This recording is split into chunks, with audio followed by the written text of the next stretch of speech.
Welcome to the Body Ethos podcast, where we're shifting the culture from sickness to health.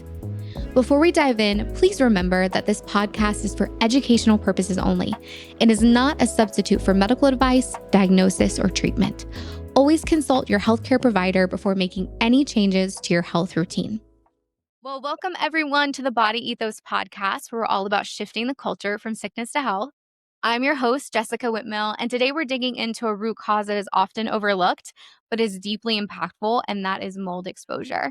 I'm so excited to have our guest stay with us, Susan Russell, who's the founder of Mold Dog Knows, a company that uses highly trained mold detection dogs to sniff out hidden mold that can wreak havoc on your health.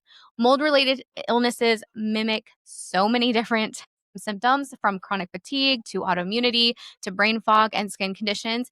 And sometimes mold can be completely invisible and often missed, hiding behind walls, under floors, and in places that traditional methods won't catch. So today, Susan is going to give us a sneak peek into the world of mold finding dogs, as how they're trained and why we often miss this important environmental root cause of chronic illness. So let's go ahead and get started. Susan, thank you so much for joining us. I'd love for you to share a little bit about yourself and what inspired you to start Mold Dog Knows. Oh, that's a loaded question. I Nice know. to be here, Jessica. And I love your intro and your name, Body Ethos, and the shift. That's right up our alley. So, how did I get here? I often ask God that question. So let's start more recent. My husband is a functional medicine doctor. He sees a lot of chronically ill people, and unfortunately, I started to become one of those. Mm. And we had to do a lot of digging and trying to figure out what was going on. Everything we were testing was fine. My labs, I looked perfect on paper. Could not figure it out. He was fine too, by the way. Mm. One thing led to another, and we discovered that it was high levels of mycotoxins in my system, and that we were exposed to mold in a house. I had a mold inspector out who told us that the house was fine. And I'm like, no, the house is not fine. I know that I'm reacting to something in this house. So, on a side note, that happens all the time. It happens to our patients all the time. So, one thing led to another. This has happened to us twice, where we ended up living in mold and told that our house was okay. Mm. It was a patient that had also been told that her home was fine. A young mom, little kids, her husband, they'd bought a house, they had remodeled it, moved in her dream home. They all got really, really sick. And it was a friend of hers who was digging and said, I came across this guy. He's coming in from Florida. And he pretty much just would sweep through Texas with his mold dog. And I'm like, a mold dog? Like, totally makes sense, right? Yeah. Lo and behold, the dog did find mold in her house. It was in one of the bedrooms behind the wall that it had never been detected. They were able to fix it and move back into the house, and now they're all good. So that's a good story. So Mm-hmm. I reached out to the guy that was doing mold dog. And long story short, we ended up zeroing in on the type of dog we wanted. We wanted a hunting dog. And there are specific dogs that are good when it comes to odor detection. And it's funny that I'm like, I own a canine scent detection, odor detection company, because I knew nothing. I've always been a cat person. I've never had dogs. So now I have several dogs. They don't live That's with so me though. funny. They live with their handlers. But so got our first dog trained, Zia. Most people know Zia. I don't know if you're going to be showing some video of her in here or not, but yeah, she's amazing. And So great. she's our little rock star. So fast forward, we started the company with, I just happened to hire a professional canine handler, somebody that had come from law enforcement that was a narcotics handler for scent Mm. detection. Learned a lot. Now, originally when we'd gotten into it, we were told that, the dog would train for 3 months and then we would come and learn a week how to be a handler. That didn't happen, number one. And number two, I'm really glad it didn't happen. I've learned a lot. We have learned a lot, my husband and I, about odor detection since then. And we only hire and we piggyback on the experience and the training, which is very, very extensive, of law enforcement and military and contract workers that work explosives and narcotics primarily. There's cadaver, there's search and rescue, there's other types of odor detection for Mhm. canine. but it's primarily what we're seeing is narcotics and explosives. So it's no different. The training is exactly the same for a scent detection dog, whether it's narcotics, explosives, cadavers, or mold. It's the same training. It's just what do you imprint the dog on? So that's kind of fast forward how we got into this. I will say one thing that I've come to realize that this exposure that I say is recent in the last like 5 to 6 years, I started looking back and realizing that, you know what, in my mid 20s, and I'm like double that now, I was exposed. I had taken a job, my background, I was in television news. So I have like no background in any of this, but I had taken a job to move from California to Fort Myers, Florida. And I got there and I was instantly sick. Head pressure, migraines. I thought it was just like I was homesick. I didn't like it. It ended up, I would often say it ruined my career, but I don't think things are ever ruined. It transitions you and changes you into a different direction. Absolutely. God hasn't wasted any of that experience. So, but I did end up having to break a contract, get attorneys, pay them back everything that they invested in me and quit my job and moved back to the West Coast because back then, nobody knew about mold. I mean, they barely know about it now. Like I would say Absolutely. maybe 5, maybe 8% of doctors know how to look for it and question it Hmm. and then run a mycotoxin test. So back then, we're talking 25, 30 years ago, it it was unknown. But I knew enough that, I was like, I came from California and Oregon. I never had headaches like that. I never had head pressure. I was never exhausted like that. I was like, humidity. I'm like, it has something to do with humidity. I suspected mold, but I thought of it as like an allergy, like a cat allergy. Like you're around a cat, you're sneezing, get away from the cat, you're fine. That is not the case. We're talking about mycotoxins. We're talking about a neurotoxin that affects you neurologically. Can you have a mold allergy? Yes, but that's something completely different. Okay. So I know I was exposed back then, so this has been long term and chronic for me. And then I really start thinking, I'm like, wait a minute, I had headaches when I was a little girl. I was like 8 and I grew up in Oregon. And while Oregon isn't really humid, it's very wet and it's very moist. And we lived in older homes. So I would probably I'm pretty sure, I can't guarantee it, that I grew up in and around mold. That's kind of a long answer to your question about how we got going in this. I originally started Mold Dog so we would have a canine to help with me and to help Hmm. our patients. Okay. Never did I think that this thing would explode as it has. And there are other mold dogs out there, but they are one off handlers that are doing it part time. We are doing this to scale and to franchise and to really try to not only expand internationally, but we already have interest in South Africa is probably going to be something opening up in the next couple months, but we're going to start putting teams in other countries. We get all day long, Jessica, I get requests from all over the world. And I feel horrible because like, we can't help you. And they're like, where can we go? How can we get help? I'm like, I guess get a mold inspector and just stay on them and do the ERMI or the hurts me. And I don't know, but hopefully we're going to be able to help people in different nations across the world very, very soon. So, I love that. I love your story, Susan, because I mean, I think it's a familiar story for a lot of us who are in the health and wellness space or in the healing space or even in the mold space, right? We weren't aware of this until it happened to us, or uh-huh. we saw it happen to a family member like your husband, like trying to help you, trying to help his patients.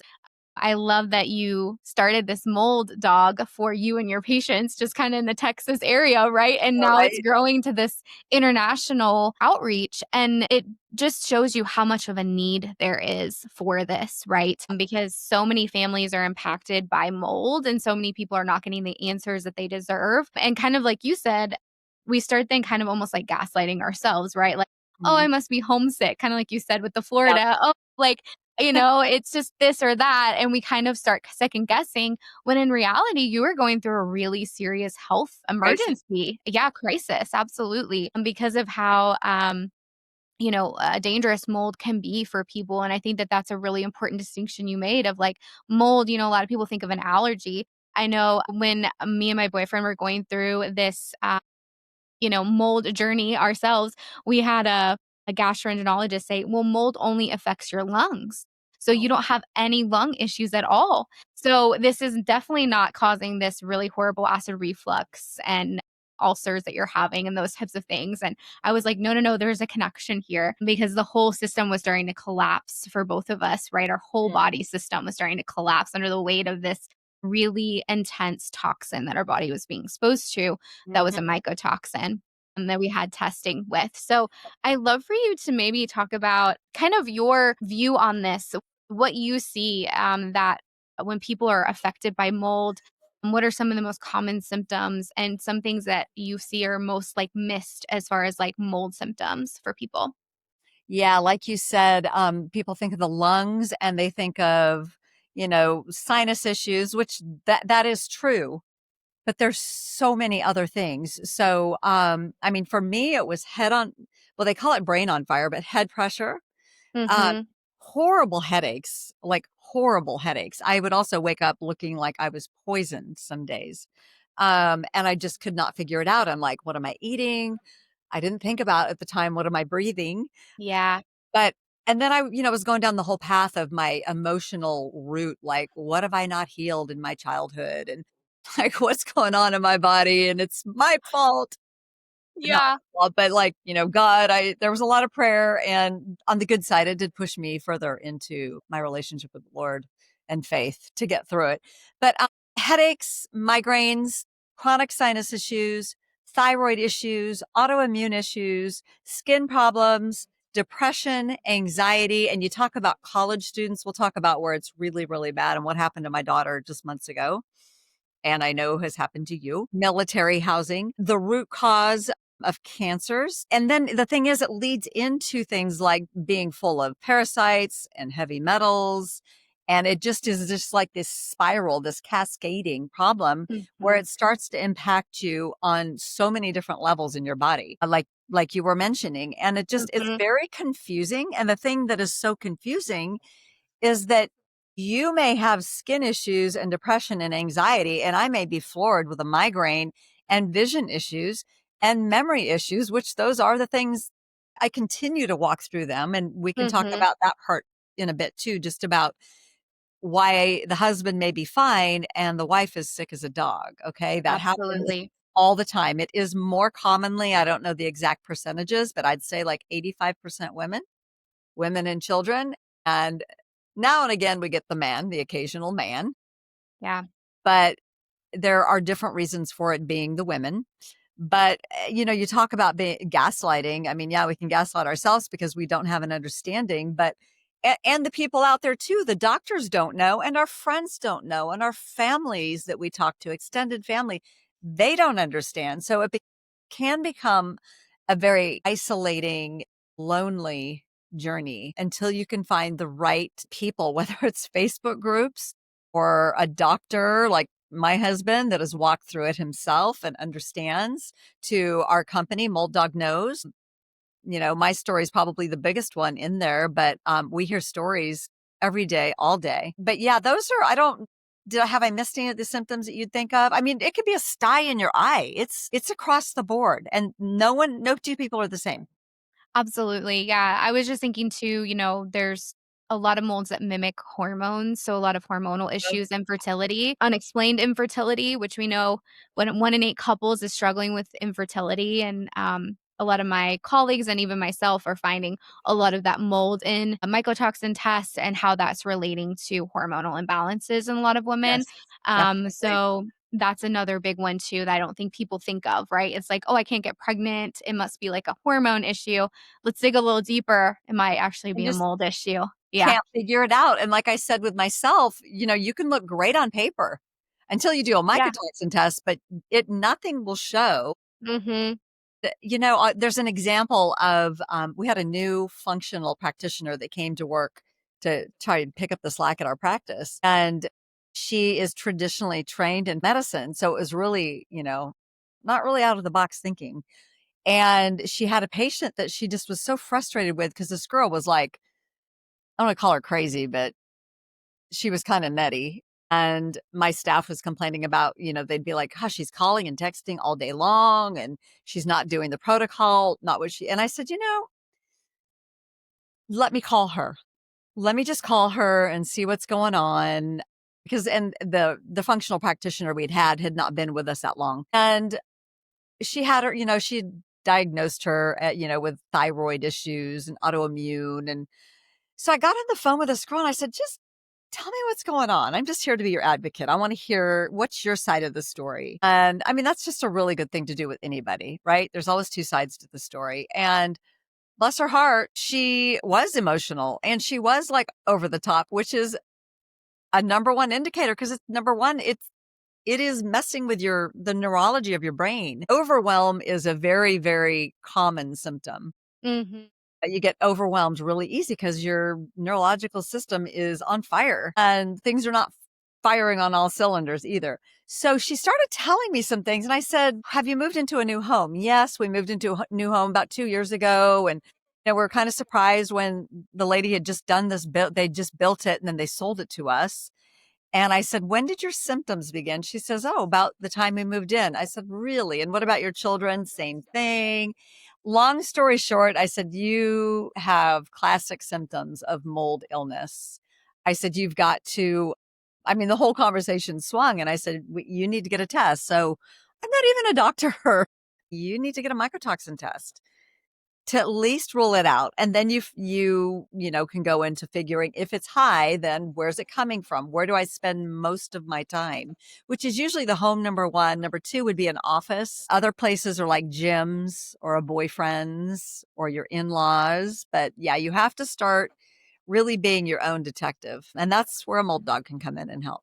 Absolutely. Well, let's dive in and talk about mold dogs then. So I just think it's incredible. Like I love man's best friend. I'm such a dog fan. Susan, I know you were partial to cats, but I'm always been Oh, I love dogs now. I love dogs. And I just love how they are just so intelligent and can help us in so many profound ways. And, Mhm. we know that there's narcotic dogs and there's bomb sniffing dogs, but I don't think a lot of people realize that they can find other things like mold. So Yep. I'd love for you to talk about what does the training look like and how accurate are they at finding the molds and maybe some fun stories along the way too. We'd love to hear those. Oh boy, that's a lot. Okay, I so know.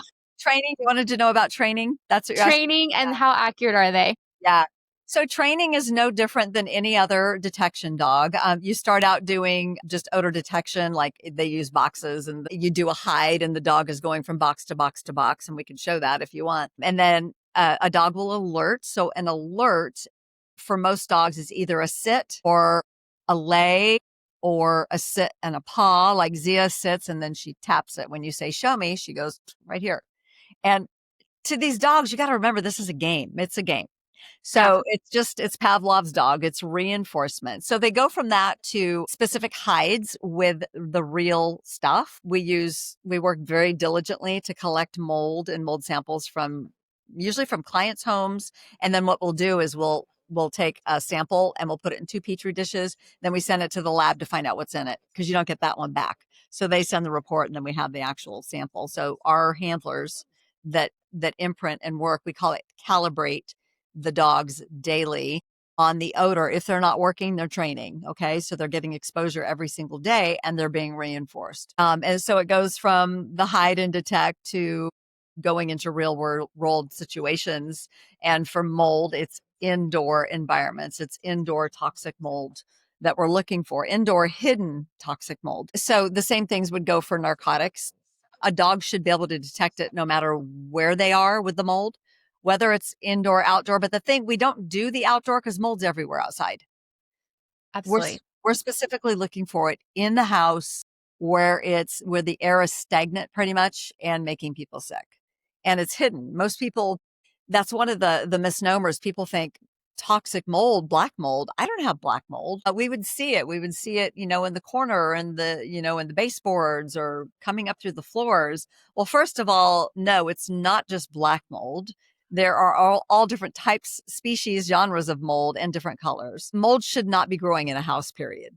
I don't care what kind of mold it is. It should not be in the house. And then what was your other question about? So the dogs go through an initial training. It really depends on the dog and just like a human being, how quickly they pick it up.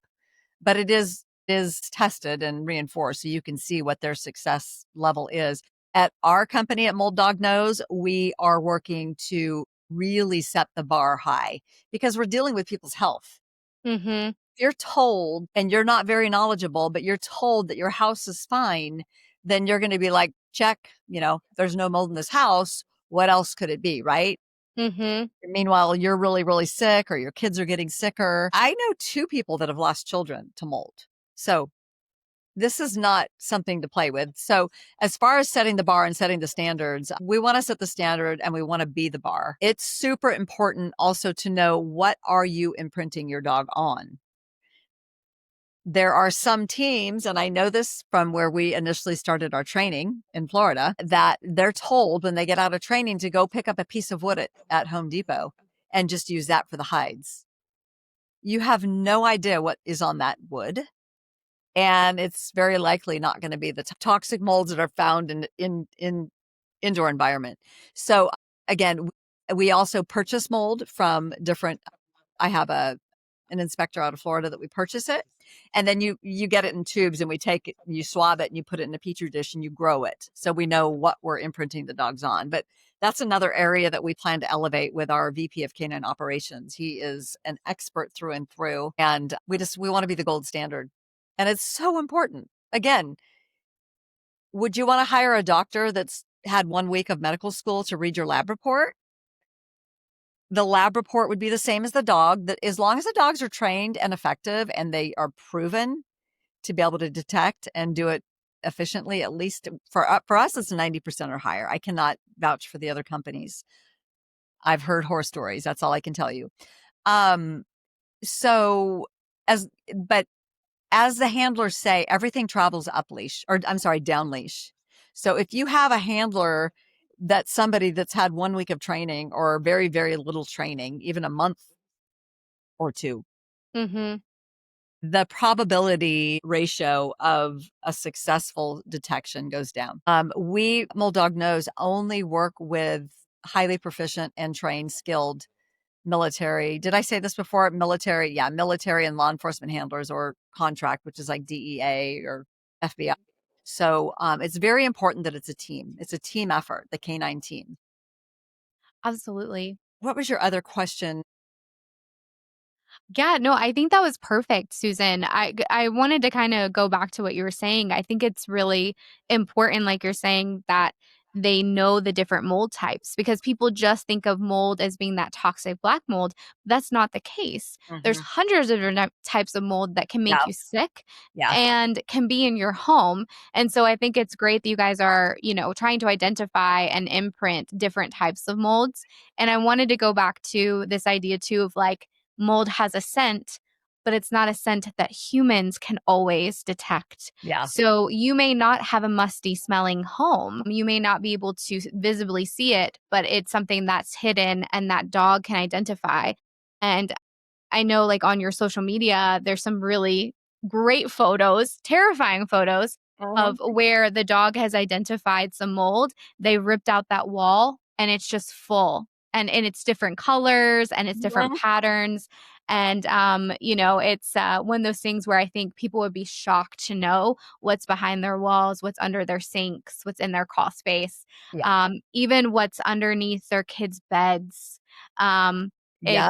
it's really, really, scary for sure. So, Well, yeah, and even, if it gets in your air conditioning system, you got to think about, then it is spraying it throughout your house if you have central air.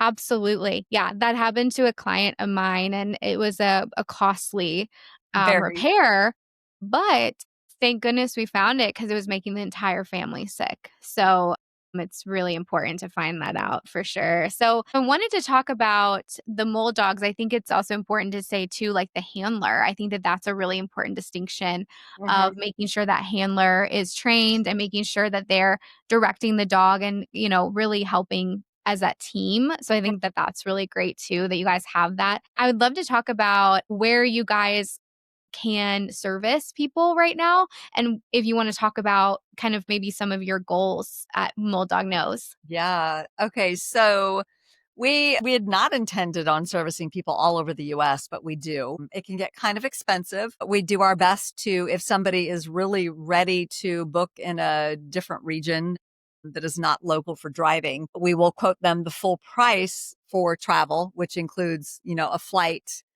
for the handler and the dog, as well as hotel, car, gas, a per diem for our handler, food, overnight in a hotel. So as you can imagine, it Yeah. gets pretty expensive. But that's just the travel cost. So yes, we'll split that among other people, clients in the area. So we'll usually give, if you were the client, we would give you a slide if you want to post it on social media to say, hey, Mold Dog Nose is coming to XYZ, this month, this week, anybody interested? Because we can share travel costs. So that really helps bring the cost down. But when you ask about the future, we are planning to put handlers in different regions. I mean, we went from one dog in Dallas, Fort Worth to now we have one down in Houston. So there's no travel charges, right? And we have someone in Louisiana. So we're expanding. I think the next place is going to be Chicago. Don't quote me on this, but I know we're talking Chicago, the Portland area, believe it or not, Portland, Oregon, as well as Tennessee and Florida, of course. Florida is crazy busy. So that is our plan. And being able to drive down the cost because of having local people will really help.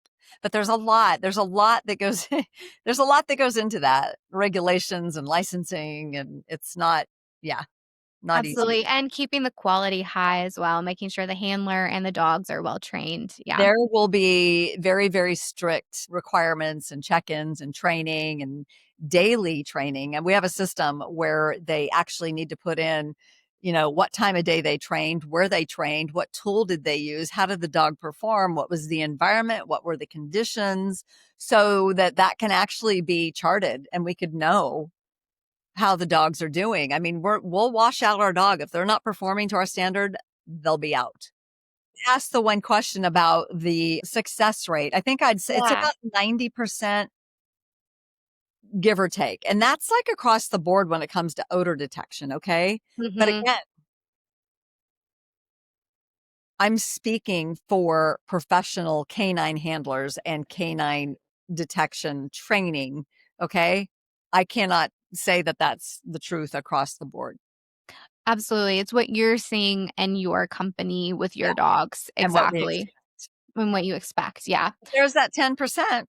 There's a 10%. They are dogs, they're canines, they're animals. They could miss it. But this is where the training and the handler, the experience comes in with detection behavior, detection patterns, knowing your dog just like knowing your toddler. If you have a child, it's like, I know they're playing me right now. They just want a treat. So I've watched enough to know, and it's so fascinating to watch, but it's very, very important that relationship between the handler and the dog. A highly trained handler with a highly trained dog is very, very important. And their quality and value goes up the longer they work together. And I think you're right, like, that relationship is so important. If you think of, like, a military dog with their handler or a police dog with their handler, the more time that they spend together, the more accurate they're going to be and more proficient and more, like you said, more valuable in that field. And so it's very much the same. I think of that relationship very much the same, with the same respect, integrity, and intensity of training as that type of military police setting is what you guys are doing with your dogs. Absolutely. And if going back to our new VP of Canine Operations, and I don't know when this is going to run or it's, might keep running, so it won't be new, but I mean, he has nearly 17 years of experience. He trains and certifies narcotics and explosive handlers for law enforcement. He flies around the nation doing certifications for the National Working Dog Association and signing off on that. He also does the same and does training internationally. He just got back from South Africa training a group of handlers there. And I'm trying to think of what my point was with that. Um, Well, I think just, the caliber of yeah, those handlers and that, so important. absolutely. It's not just, hey, I took a week course. You guys are getting these really highly skilled professionals in this Yeah. field of working dogs and police and military training. I love it. And not that somebody can't come in off the street, but you can't just expect to do a week course. It's going to take time. Absolutely. Yeah.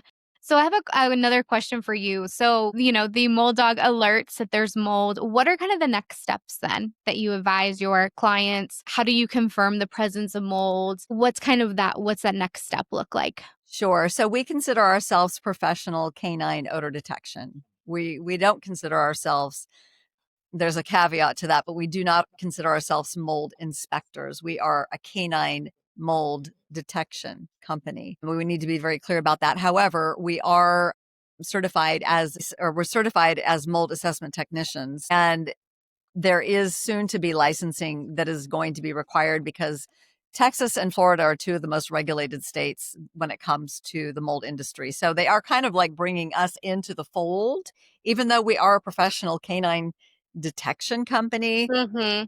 We're erring on the side of doing what's right and above and beyond getting that mold assessment technician the certification. All of our handlers have gone through the course, the training.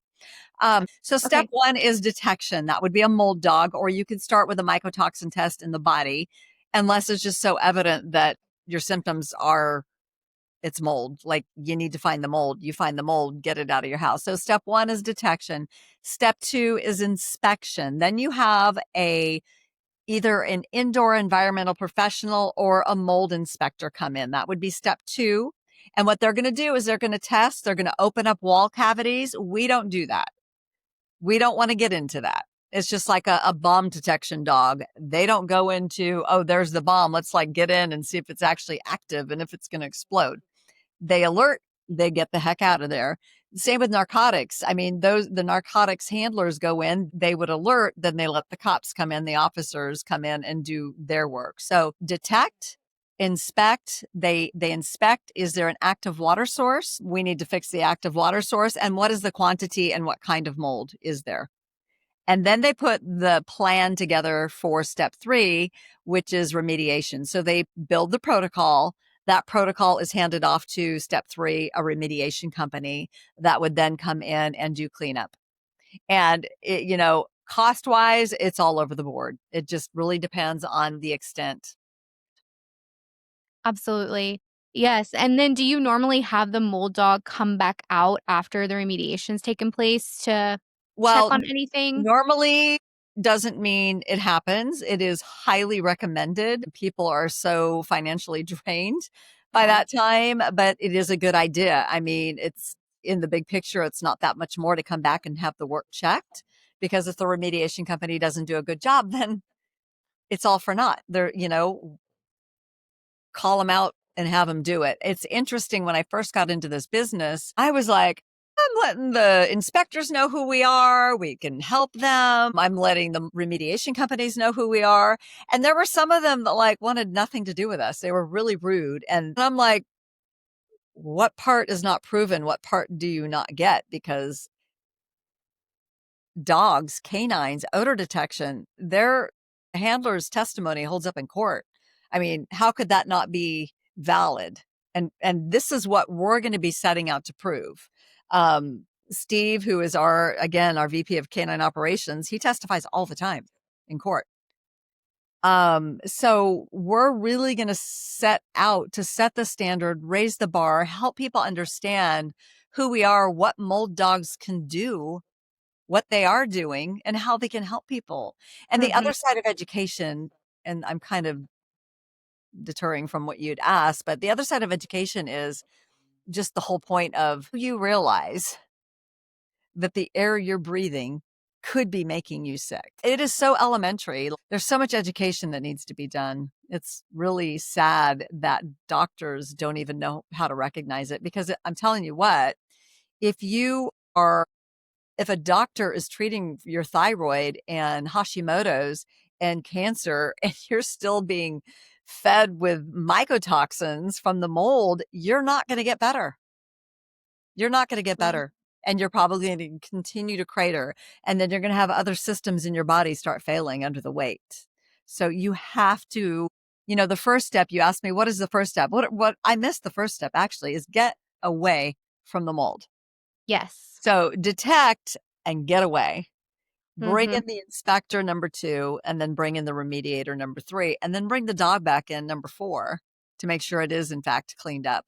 The thing about so I know one of your questions we had talked about is what is the benefit of a dog over traditional mold inspection, right? Absolutely.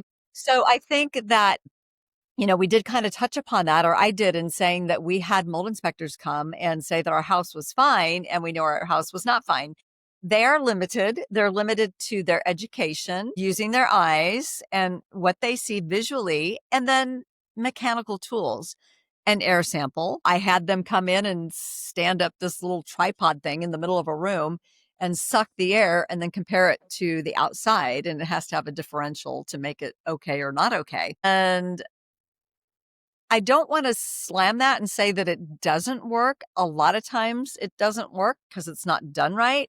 If you don't agitate, and by agitate, I would mean like pound the furniture, shake the curtains, turn on the air conditioning, pound the carpets, stir things up, because mycotoxins subtle, right? Mm-hmm. You're not going to get anything. And that's what happened to us. It was throughout the carpets, by the way. Yeah, that came from that we had rented. We needed a temporary place to stay, and they had dry cleaned or wet cleaned the carpets and then sealed the place up for 3 weeks. It grew everywhere. You couldn't smell it. Man, was I sick that first night. I was so sick. So, and then the other thing about mold dogs is it's non-invasive. You're not having to like poke holes in the wall, Mm-hmm. tear things open, rip things apart. Okay. It's all just the odor, and it's quick. It's like instantaneous. It's like, it's right here. Now there's a caveat there that, and this is again where a good handler comes in. They understand airflow and air patterns in a home, and they test the air so they know. So let's say the dog is going across the wall and it alerts at an electrical outlet. Doesn't mean there's mold right there. No, it doesn't. So what the handler will do is he'll consider that outlet, then he'll go down to the next outlet and see if the dog alerts. If the dog doesn't alert, then he'll come back to this area. But it kind of has to do with like framing. And then Mm-hmm. what they'll do too is they'll go around on the backside. What's on the backside of that wall? Is it the laundry room? Is it a bathroom? Is it a kid's room? Okay, there's nothing there. What about, is there a possible leak from the ceiling that came down? Because you got to think about water sources, right? Mm-hmm. And I missed something that you had asked me. Oh, I want to go back to the inspectors and why the mold dogs. So it's immediate. Um, Mm-hmm. the inspectors, again, are limited to their knowledge, which is mechanical tools, the far infrared, and a moisture meter. Yes. The 3 tools that they use, there's probably some other ones that, some really savvy mold inspectors would use, but they're limited by that. The dog's olfactory senses, I mean, this dates back, I don't know, it's hundreds of years, but it's proven that they can smell like 1,000 times. Gosh, I can't even think of the number. And maybe you can pop that up right here and say what that number is. Yeah. Yeah, I have, it's on the website and I should remember that. But it's crazy the number of times, more than a human knows. And you mentioned the musty smell when you walk in a room and you smell that. That is indicative of, you need to think about mold. And I think that comes from the moisture. I used to think about when I'd go down in my grandpa's cellar, the wine cellar, it had that smell. Yeah. And kind of moist down there. And I'm sure there was a lot of mold.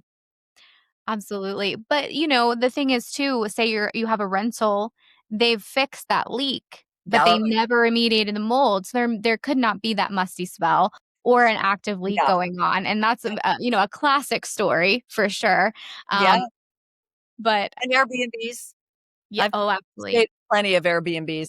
I remember we had flown to Austin to go to a conference, and that first night I woke up with that head pressure and headache. And actually, let me back up here. When we set foot in that Airbnb, the pictures, it looked brand new, looked like a brand new house. And I was like, oh my gosh, this is a remodeled old home. I stepped in and I was just like, oh my gosh, I can smell it. And I was like, Susan, don't go there. Just don't get riled up, because there's something in the body called the cell danger response. Like, we can bring stuff on, whether it's there or not. Yes. But I was just like, so the first night I got a headache and I'm like, I'm going to push through it. Breathe. It's okay. It's not real. Don't make this up. Calm the nervous system. Yeah. Calm the nervous system. And then the next night, same thing. And I said, I can't, I'm leaving. I caught a flight. I'm like, I can't pay for another hotel. I'm not going to. So I ended up leaving and let them finish the conference. But yeah, that. And then I think I'd mentioned to you before my daughter's story. And this is really, really, I'm like, man, my whole life is mold. I mean, I deal with it. I deal with it all day long with our customers, the business. My husband deals with it at the practice. And then my daughter, so she's at Florida State and she has been having anxiety and not sleeping. Another thing is not sleeping well. And she showed me some pictures. I'm like, oh my gosh, honey, that's like, there's, that's mold. I could see it, the pictures. Oh, wow. Pictures were horrible. So I wrote kind of a firm letter to I mean, a kind but firm letter to the property manager and let them know that we're also in the mold industry. Probably shouldn't have said that.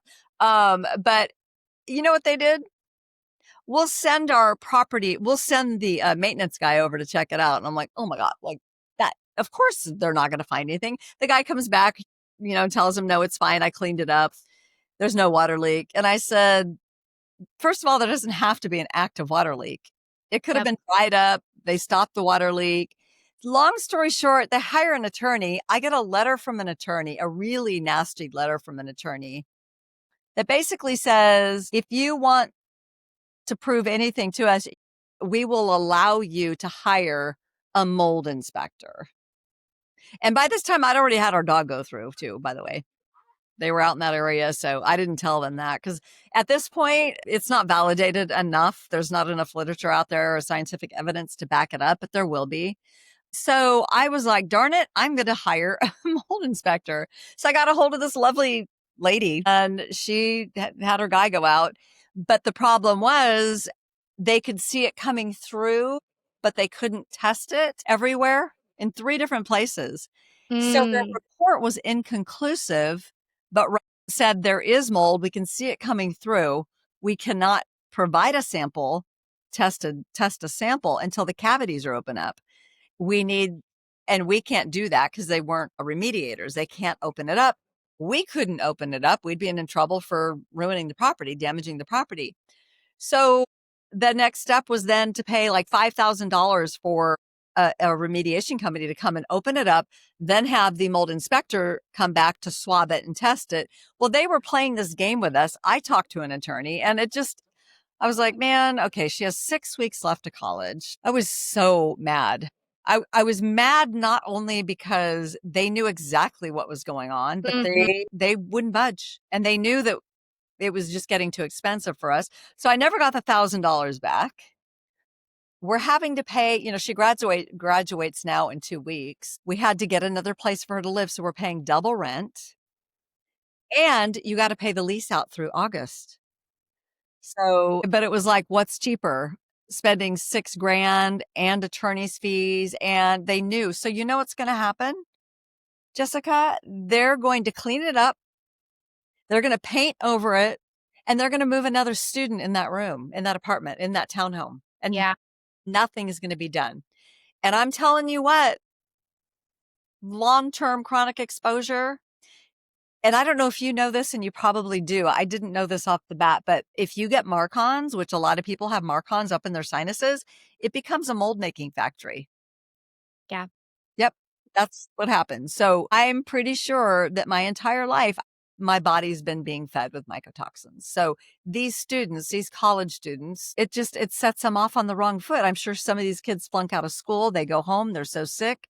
They're depressed. They're anxious. They can't pass tests. They can't focus. They're exhausted. They get autoimmune disease. They start taking drugs. I mean, what is this doing to society? Absolutely. I mean, it's kind of bleak when you think about it sometimes. Yeah. But that's why I do think it's great that your company is bringing a lot of hope to people with, actually getting accurate answers. When even because, you know, even a mold inspector can't exactly Yeah. identify, but you have a mold dog saying, no, this is mold. And it's very accurate, right? With their scent and detection, correct? Yes, I do want to say something there. We are also very careful about not saying, we say a dog alerted here. This is an area of suspicion. Again, Mm. because we are not licensed mold inspectors, okay? Okay.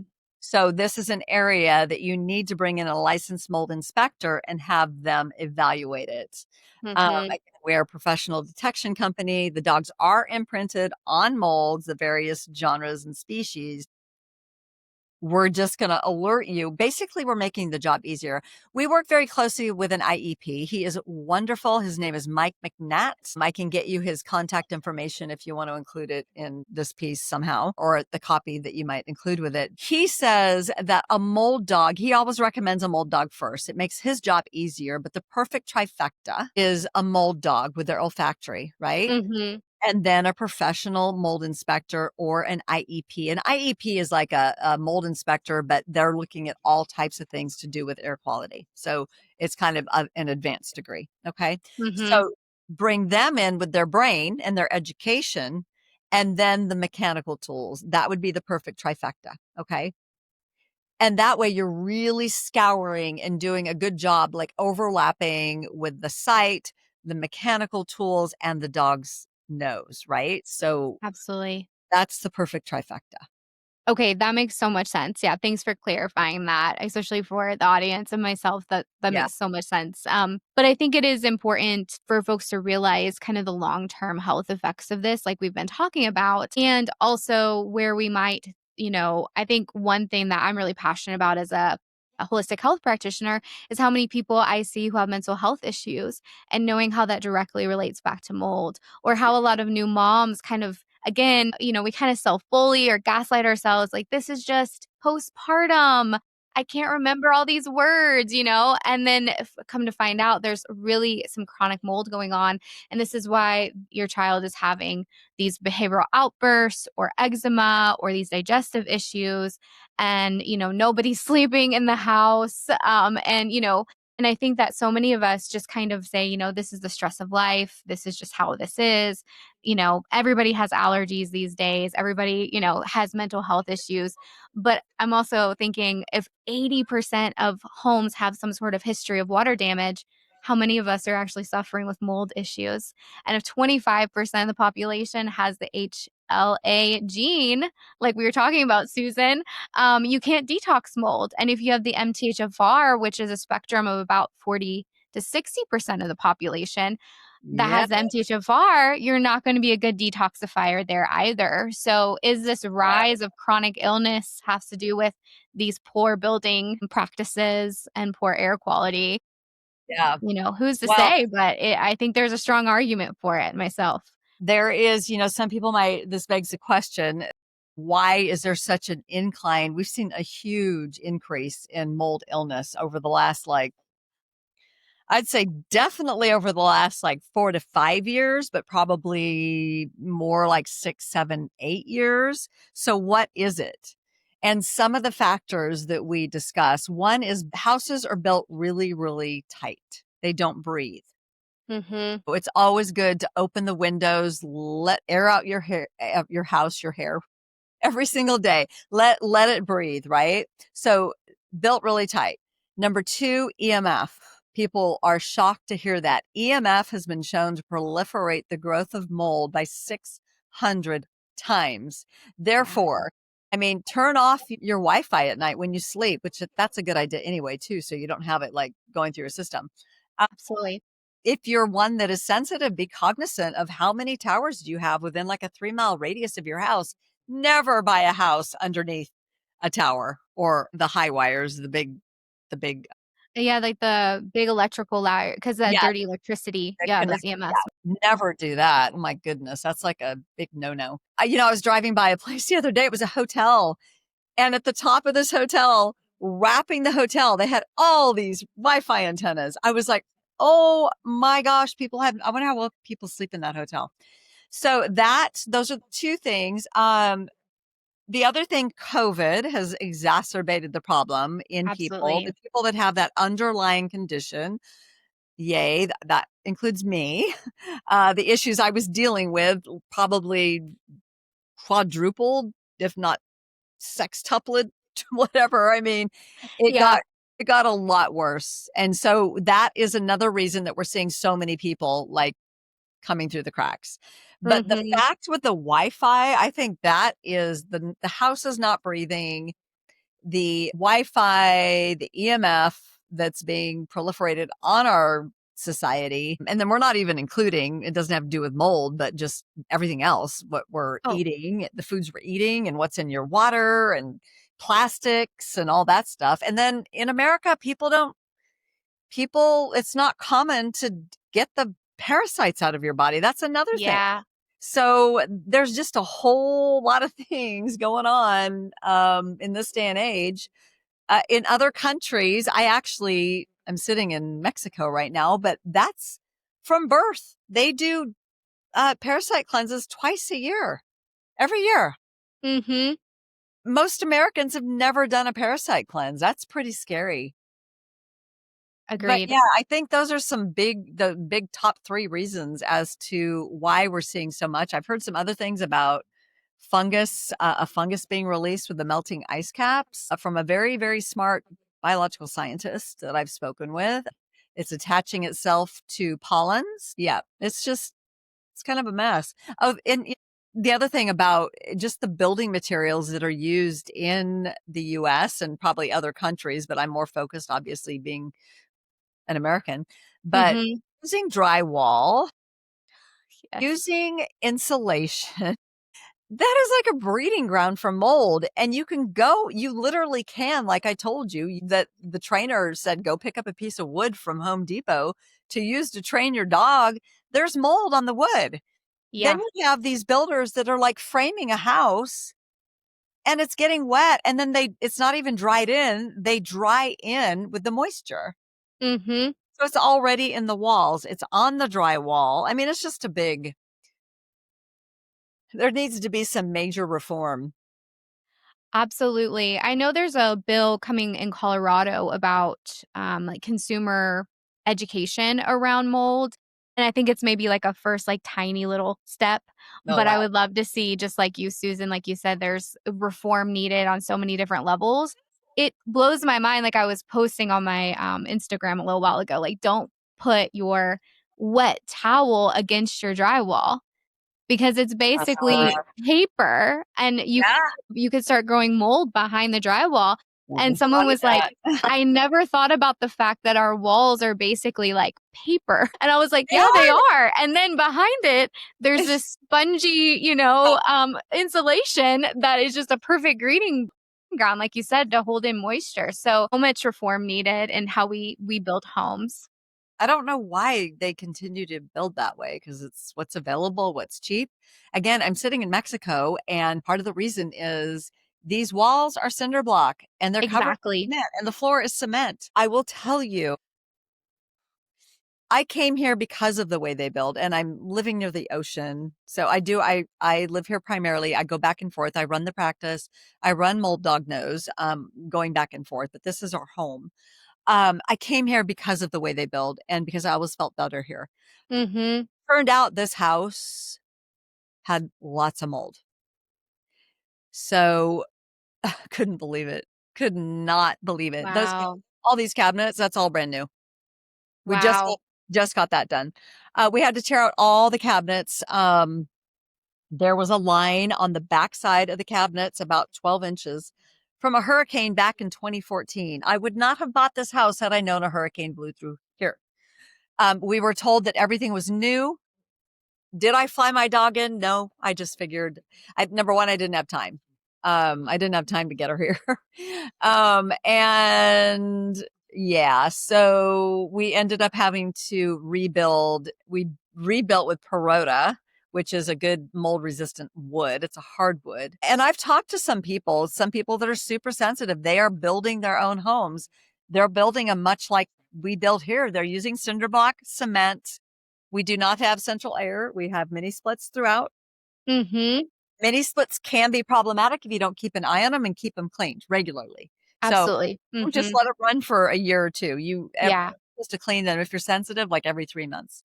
Flush them out, flush out the lines. And you're supposed to clean though your HVAC system every 6 months to a year too. So So, most people don't do that either. So, if you yeah. want to speak to someone that's phenomenal, Daniel Brenner, He's a holistic realtor in Dallas, Fort Worth, who we've become friends with, and he only recommends our dog because of how we do things and how we double check and what our standards are.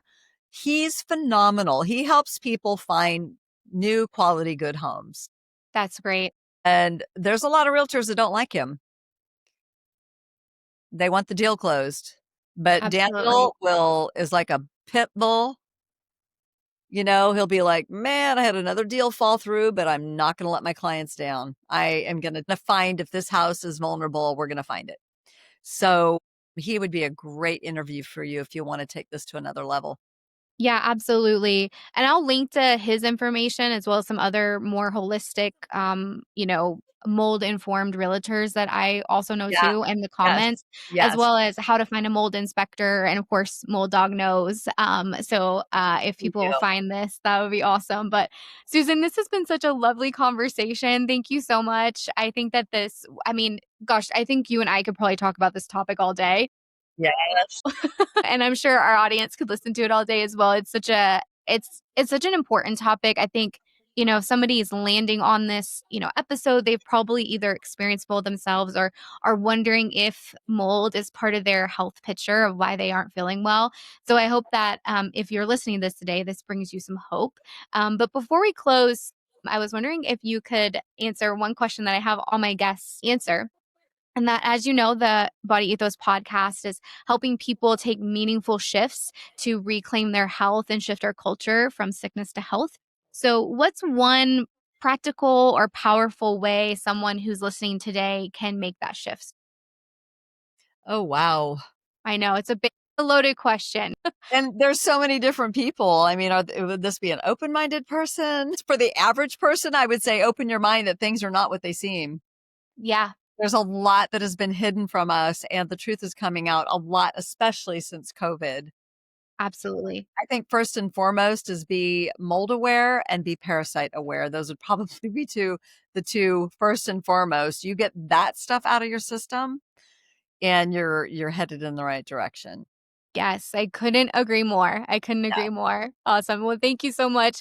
I Yeah. appreciate you joining us here on the Body Ethos podcast. I hope today's episode with Susan kind of opened your eyes to how mold could be hiding in plain sight and how mold dogs can help maybe bring some of that piece of the puzzle together for you and your family if they've been suffering with an mystery symptom or illness. Episode resonates with you, don't keep it to yourself. Subscribe, leave a review, and share it with somebody who needs to hear this message. To learn more about Susan and Mold Dog Knows and how to maybe find a mold inspector in your area, although I do recommend a mold dog, especially Susan, how she's going to be all over. Please check out the show notes and as well how to contact me in my practice here at Elevated Functional Health. Healing happens when we address, like Susan said, these environmental toxins, these deeper root causes and layers to what's going on in our health. So I hope that you keep an open mind as you're going a part of your healing journey. And until next time, let's keep shifting the culture from sickness and health together. Thank you guys. Thank you, Jessica. Bye-bye. Bye.